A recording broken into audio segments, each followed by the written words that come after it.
Hello दोस्तों, आइए हमारे व्रत कथा चैनल में आपका स्वागत है। आपके लिए लेके आई हूँ गणेश जी की कहानी। आपको कहानी पसंद आए तो लाइक शेयर कमेंट जरूर करना। एक नगर में एक राजा रहता था। वो बहुत धनवान था। बहुत धनवान होने के कारण उनके न संतान था। उनके संतान न होने के कारण उसने एक दिन रानी को जाकर पूछा कि हे रानी, मैं तुमसे बहुत प्यार करता हूँ, लेकिन अगर तुम चाहती हो तो मैं संतान के लिए विवाह कर लूँ, क्योंकि न संतान होने के बाद नगर में कोई अपना मुंह देखने का धर्म नहीं है, और ये धन माया दौलत से क्या करेंगे। तब रानी ने कहा कि तुम अगर संतान के लिए विवाह करना चाहते हो तो मैं राजी हूँ, तुम विवाह कर सकते हो। रानी की बात सुनकर राजा नगर नगर अपने लिए कन्या ढूंढता रहा, लेकिन उसे कोई भी कन्या उनके लायक न दिखी। उससे विवाह करने के लिए उनका मन न हुआ। तब एक दिन थका हुआ राजा नगर की ओर जा रहा था तो नगर के बाहर एक गणेश जी का मंदिर था।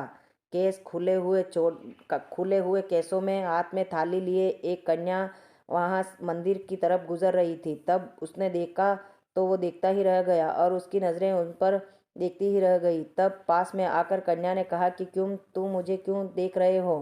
क्या तुमने मुझ पर नज़रें हट नहीं रही है? कोई भी प्रश्न का उत्तर न देते हुए राजा उसे देखता ही रह गया।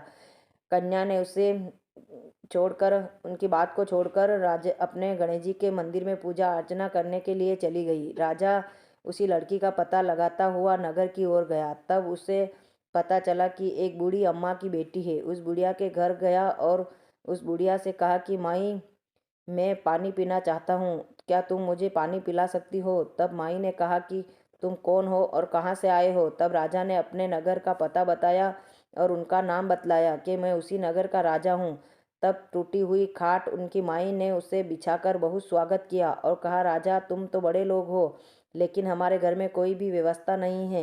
मेरे पति की मृत्यु हो गई है, हम माँ और बेटी दोनों ही रहते हैं। तब राजा ने कहा कि कोई बात नहीं, क्या तुम्हारी बेटी कहाँ है? तब माई ने कहा कि मंदिर पूजा करने के लिए गई है, क्या आती ही होगी। तब राजा ने कहा कि क्यों, तुम्हारी कितनी बड़ी बेटी है? उन्होंने 16 साल की बताई। तब कहा कि 16 साल की बेटी हो गई है, माई उनका विवाह क्यों नहीं किया? तब उन्होंने माई ने कहा कि वो तो विवाह करना ही नहीं चाहती है। क्या कारण है, विवाह क्यों नहीं करना चाहती? तब माही ने यह कहा तो माही ने कहा कि वो गणेश जी की पूजा अर्चना करती है, गणेश जी की भक्त है, उसे पूजा अर्चना करने के लिए ससुराल वाले रोक देंगे, यह उनके मन में शंका है, इसीलिए वो विवाह नहीं करना चाहती। तो राजा ने कहा और कोई कारण? तब उसने कहा कोई और कारण नहीं है। यह सुनकर राजा की नज़र उधर देखा तो वो कन्या ही नजर आती हुई दिखाई दी। कन्या को देखकर राजा देखता ही रह गया। फिर उस कन्या ने पास में आकर कहा कि तुम मेरे घर पर आकर ही टपक गए हो, क्या तुम मुझसे क्या चाहते हो? तब उन्होंने कहा कि मैं तुमसे विवाह करना चाहता हूँ। तब उन बेटी को यह सुनकर उनकी माँ धैर्य रह गई। तब उसने कहा कि मैं विवाह नहीं करना चाहती, क्या कारण है? तब उन्होंने कहा कि कारण कोई नहीं। माँ ने कहा कि जो मैंने कहा वही कारण है। तो राजा ने कहा अगर कोई इसे सुखपूर्वक रखे और गणेश जी की पूजा अर्चना में कोई आपत्ति न हो और खुद वो भी उनके इनका पति भी इनके साथ पूजा अर्चना में लीन हो जाए तो क्या ये विवाह करने के लिए राजी हैं? तब लड़की ने हाँ कर दी। तो उसी समय विवाह कर कर उन्हें बुढ़िया का आशीर्वाद लेकर राजा अपने बुढ़ी मेल में रानी बनाकर उसी लड़की को लेकर चला गया।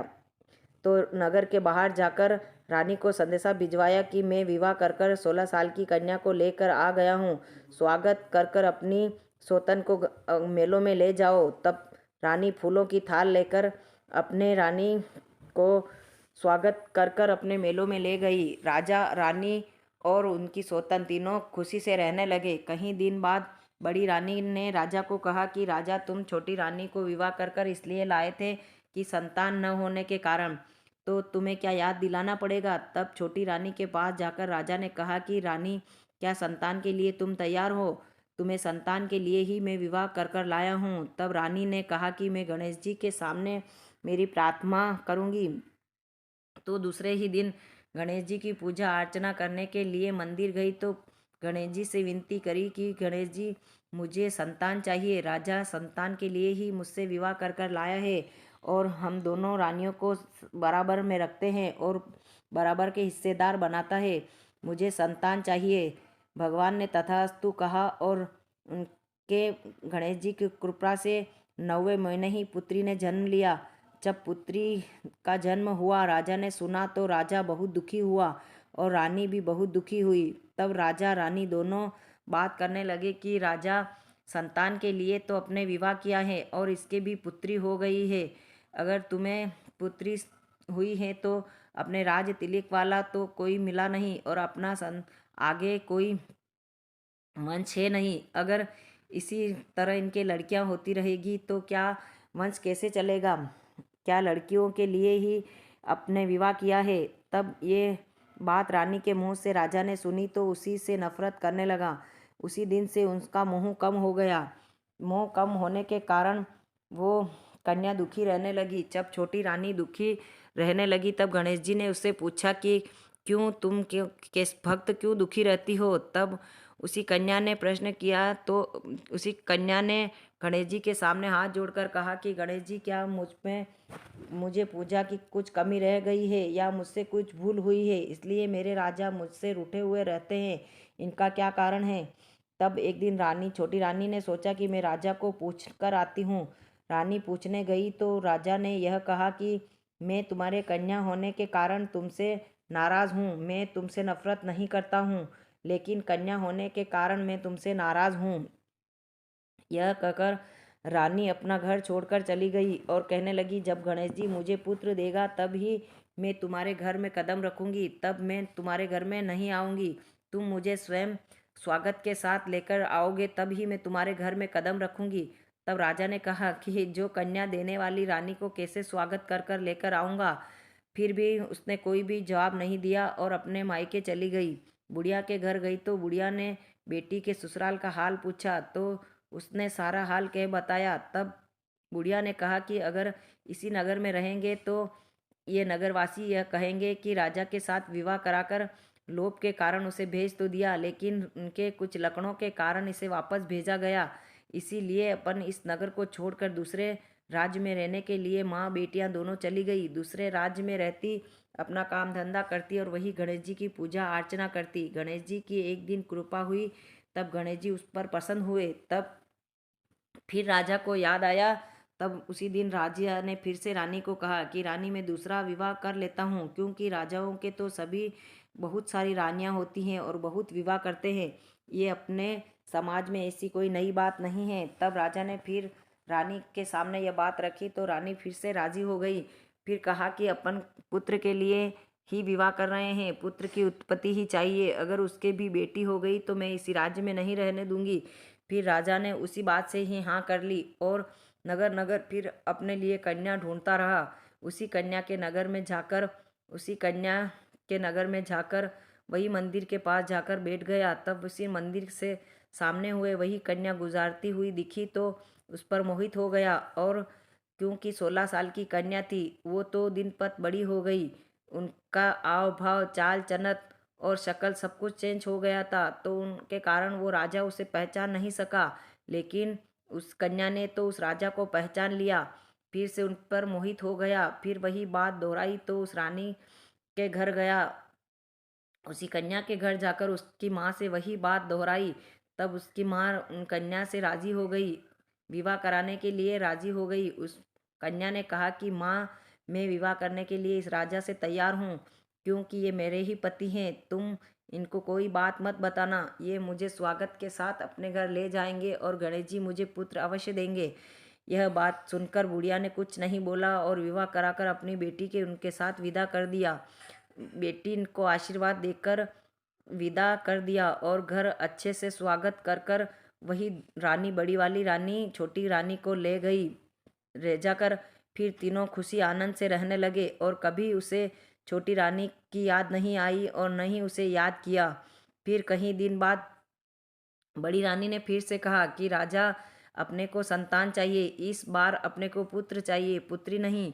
फिर रानी को जाकर कहा कि रानी, तुम संतान के लिए तैयार हो, क्योंकि वो भी मेरी पहले वाली पत्नी के भी गणेश जी की पूजा अर्चना करती थी और गणेश जी का नियम था, वो भी मंदिर जाती, पूजा अर्चना करती, लेकिन उसे गणेश जी ने पुत्री दी, इसलिए मैं नाराज होकर बैठ गया। उसके पास न जाने के कारण वो दुखी होकर अपने मायके चली गई हैं। तुम्हें गणेश जी की पूजा अर्चना करते समय पुत्र की प्राप्ति की कामना करना। तब गणेश जी के मंदिर गई, उस मन ही मन में सोच रही थी कि मैं ही वो वही हूँ कन्या देने वाली।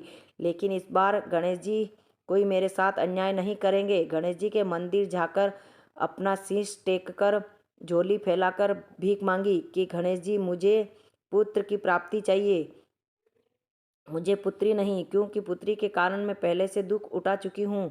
अब मुझे कोई बहाना नहीं चाहिए, मुझे पुत्र ही चाहिए। ऐसा कहकर पूजा अर्चना करके शाम की समय घर आकर सो गई। न खाना कुछ खाया न पानी पिया, सैया पर जाकर सो गई। तब उसे सपने में गणेश जी ने आकर कहा कि तुम्हें कैसे पुत्र की प्राप्ति होगी, भक्त तुम क्या चाहती हो। गणेश जी उसे सपने में आकर दृष्टाव देकर कहने लगे। तब भक्त ने कहा कुछ भी करो, मुझे पुत्र चाहिए। तब उन्होंने कहा राजा के भाग्य में पुत्र है ही नहीं, तुम्हें कैसे ला कर दूं, अगर ला कर दूं तो उधार देकर क्या करूंगा। मुझे पुत्र का कहीं इनके भाग्य में लिखा हुआ कहीं पोती में नहीं दिख रहा है, सारी पोतियां मैं पढ़कर आ गया हूँ। तो गणेश जी के सामने फिर से दूसरे दिन हुआ और उनके सपने वाली बात कही कि गणेश जी मेरी माँ बहुत दूर है, पिता कब से गुजर गए हैं, पति मुझसे चाहते नहीं हैं, लेकिन ये नए पति हैं मेरे लिए तो, लेकिन मैं उसे बात कहना नहीं चाहती। इनको पुत्र चाहिए और मैं अब मेरे पति से दूर न रहना चाहती हूँ। मुझे पुत्र की प्राप्ति चाहिए। उनके भाग्य में न पुत्र लिखा है तो तुम खुद पुत्र बनकर मेरी कोख में आओगे, लेकिन मुझे पुत्र चाहिए। तो भगवान ने तथास्तु कह तो दिया, लेकिन उसे निभाना बहुत मुश्किल था। लेकिन भगवान ने कहा कि अगर मैंने तथास्तु कहा है तो मैं पुत्र बनकर उनकी कोख में जाऊंगा। 9वें महीने ही गणेश जी उन पुत्र बनकर उनकी कोख में चले गए। 9वें महीने ही गणेश जी ने उन्हीं की कोख से जन्म लिया। छोटी रानी को पुत्र हुआ तब राजा बहुत खुश हुआ। नगर में बहुत मिठाइयाँ बंटवाई और धर्म ध्यान अन्न धन वस्त्र का सभी का दान किया।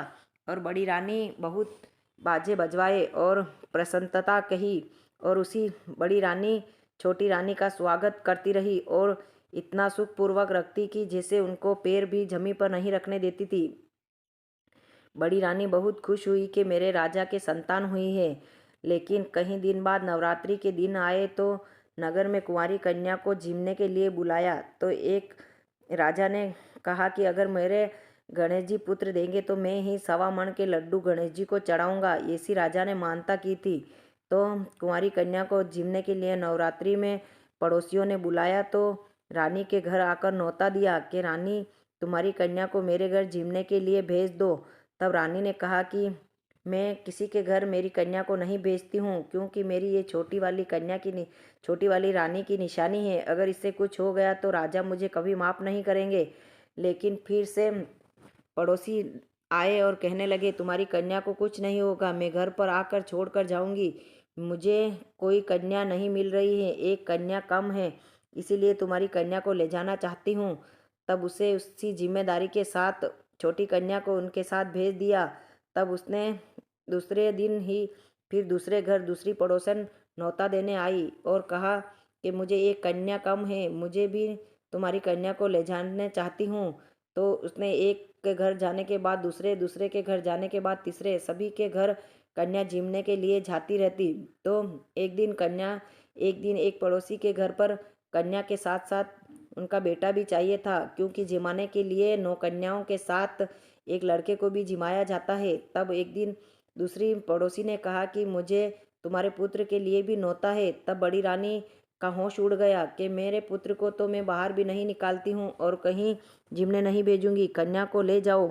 तब उन्हीं पड़ोसन ने कहा नहीं, मुझे तो ले जाना होगा। तब उस छोटी बेटी ने कहा कि नहीं माँ, मैं इसे नहीं ले जाऊंगी, क्योंकि इनका मोटा पेट देखकर और लंबे नाक देखकर और इनकी मोटी दूंद देखकर मुझे शर्म आती है कि मैं तो एक राजा की सुंदर सी बेटी हूँ और ये राजा का ऐसा कैसा पुत्र हुआ है।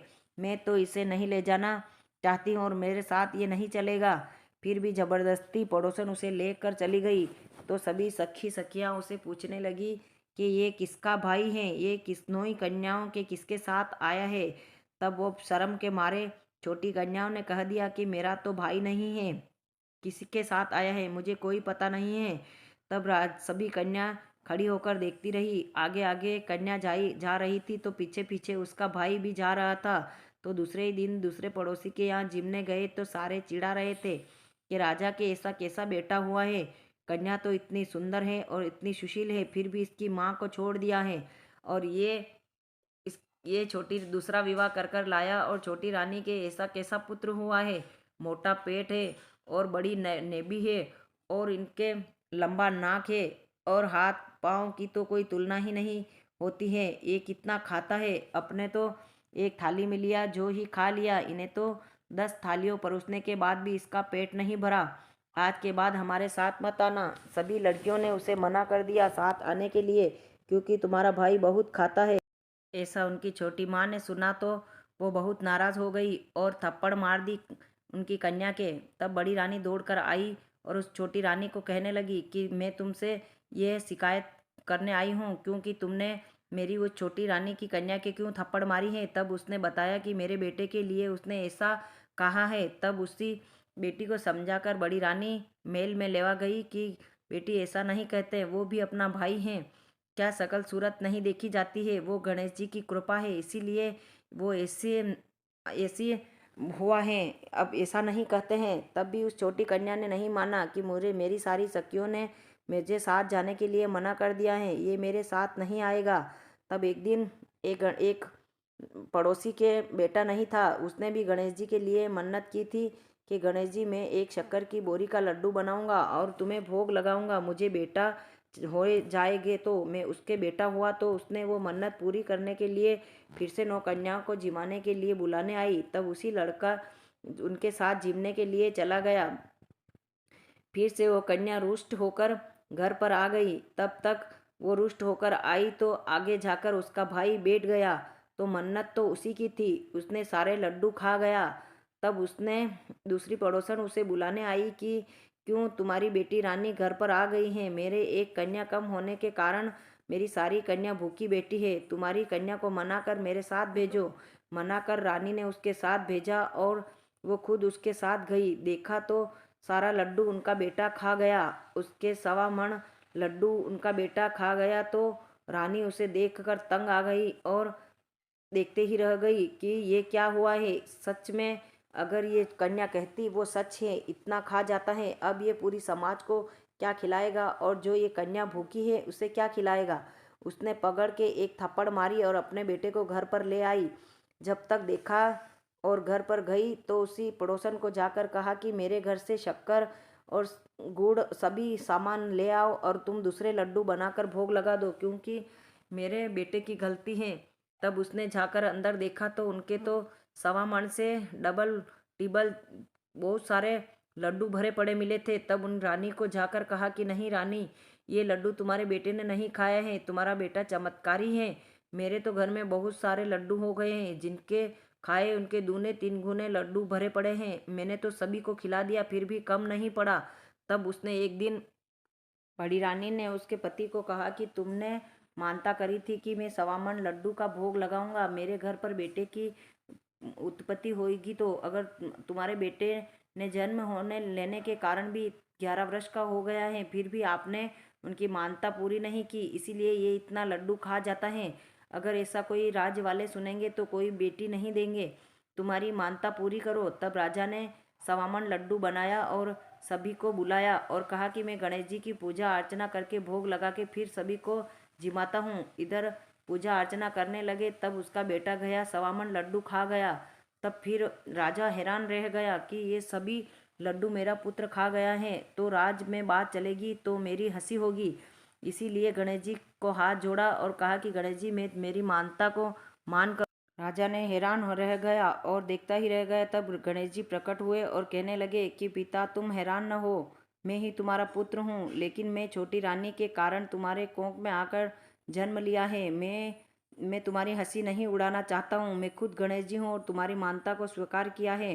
अब तुम जात जिमाओ, कुंवारी कन्याओं का विवाह करवाओ, तुलसा परनाओ और कहीं मंदिर का निर्माण कराओ, कहीं कुआं तालाब यानी धर्मशाला का निर्माण कराओ, तुम्हें कोई कमी नहीं होगी और तुम सारी समाज को जिमाने के कारण भी तुम्हारे लड्डू कम नहीं होंगे। तो पिता देखता ही रह गया और पिता ने पाँव पकड़कर माफ़ी मांगी और कहा कि मैं छोटी रानी को छोड़कर आया हूँ तो ढूंढने के लिए जाता हूँ। इतने छोटी रानी महल में से निकल कर आई और कहा, राजा नहीं, ढूंढने जाने की कोई ज़रूरत नहीं है, मैं ही वह रानी हूँ।